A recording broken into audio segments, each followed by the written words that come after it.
Let me know. It's my first real candidate, and that's what I Well, I had a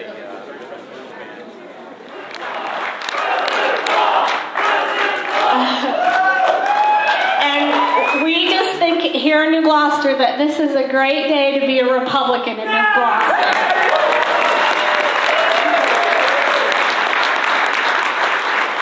It is not that often that we're privileged to welcome a presidential candidate to our town, and so I'm honored to introduce a man whom I had not met until today, but I understand him to be a man of conviction and a man who loves our country and is committed to protecting our freedom and our liberty.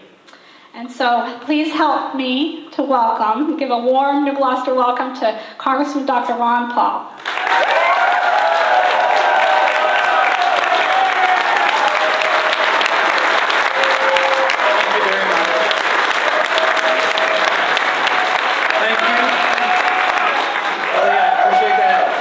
Introduction, and I appreciate the warm welcome. I want to mention that my wife Carol is with me. And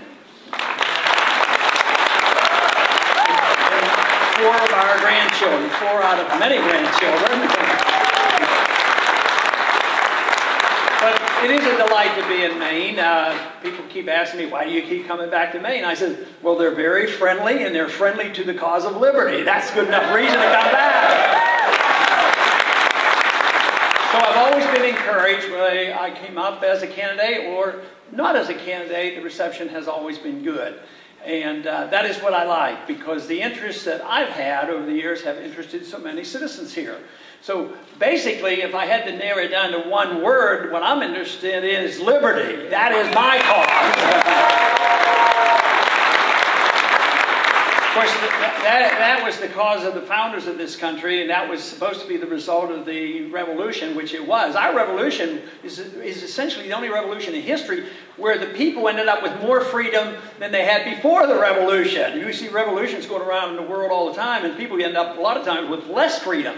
We were unique, we did well, we had a good constitution, but I see that we have slipped for about 100 years. We didn't slip in the last 3 years, but unfortunately, some of our problems are bipartisan, and we have to admit the truth. We have to say, what is our purpose? And for me, the purpose of government is to protect liberty. It is not to protect the government's secrecy. It's supposed to be there to protect your privacy is what the government should be doing.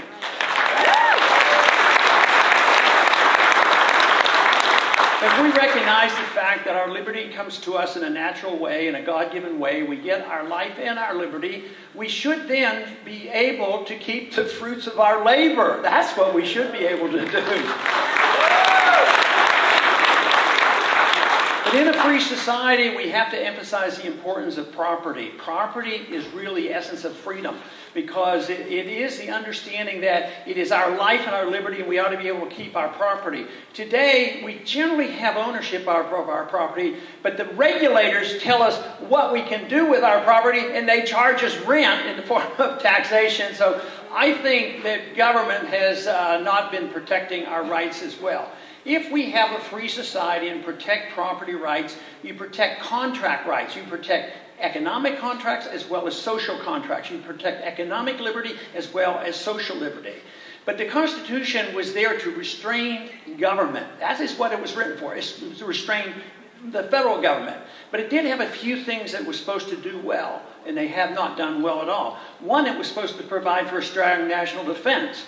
Well, we have a strong military, but unfortunately, we have undermined that military by doing way too much. We're bankrupting ourselves by being in too many countries, fighting too many wars. And if we want to solve our economic problems here at home and cut some spending, we need to start bringing our troops home.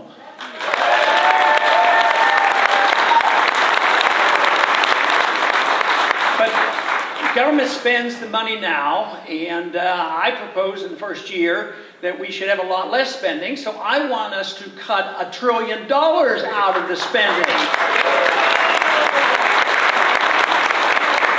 Which doesn't mean that drains $1 trillion out of the economy. It means you get to spend it and not let the government spend it, because when they spend it, they do harm when they spend it. First, they take it from us, that hurts. Then when they spend it, it hurts too, because it's used for regulations and other things. But we cannot solve our economic problems and we cannot solve our foreign policy unless we understand another important issue, something I've been talking about for 30 years. It's the reason we have a financial crisis going on right now, the reason it's a worldwide financial crisis, and it's not over yet. And that has to do with the monetary system. We have to have reform of the monetary system. We have to look to the Constitution for guidance. The Constitution says you can't print money. There's no authority for a Federal Reserve, and we should only have gold and silver to back our currency.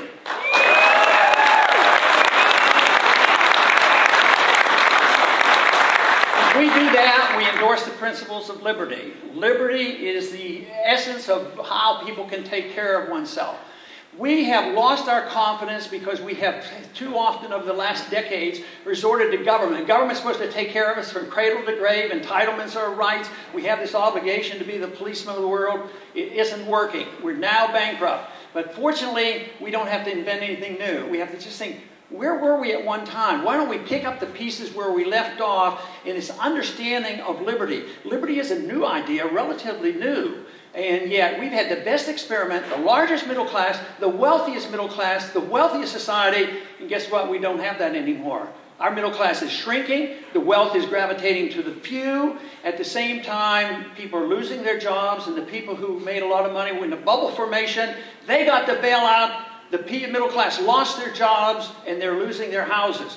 The answers are out there. It's in our Declaration. It's in our Constitution. It's the concept of property rights, free markets, personal liberty. If we do those things, we can work our way out of this problem rather quickly. So I hope you will join me in my effort to promote the cause of liberty. Thank you very much.